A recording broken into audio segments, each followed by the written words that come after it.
যেই ভাবনা সেই কাজ। আজকে মনে হলো অনেক দিন রিলস করা হয় না, তো সেই জন্য দেখো দুপুরবেলা শুয়েছিলাম, হঠাৎ করে এই ভাবনা আসলো, তারপরে মেকআপের জিনিসগুলো গুছিয়ে নিয়ে এই যে মেকআপ করতে শুরু করে দিয়েছি। আর এর সাথে না আমি দুটো চুল বাঁধাও মানে করেছি, সেটাও তোমাদেরকে শেয়ার করব। মানে তেল মাখা চুলে কীভাবে তোমরা মানে ওপেন হেয়ারস্টাইল করতে পারো, তো সেইগুলোই করলাম। আর আমার এই রিলসগুলো দেখতে হলে কিন্তু ইনস্টাগ্রামটা অবশ্যই ফলো করে নিও তোমরা, তাহলে সেখানে অবশ্যই রিলসগুলো তোমরা দেখতে পাবে।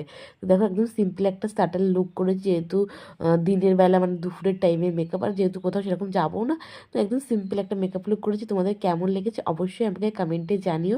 আর এইরকম মেকআপ লুক দেখতে হলে কিন্তু আমার চ্যানেলটাকে ডেফিনেটলি সাবস্ক্রাইব করতে হবে। আর তোমাদের যদি কোনো রিকোয়েস্ট থাকে তাহলে অবশ্যই রেখো, আমি কিন্তু তোমাদের জন্য সেই রিকোয়েস্টটা নিয়ে আসবো। তো আজকের মতো রাটা সবাই ভালো থেকো, সুস্থ থেকো, আর ভালো লাগলে অবশ্যই একটা লাইক করে দিও। कागज के दो पंख लेके उड़ा चला जा।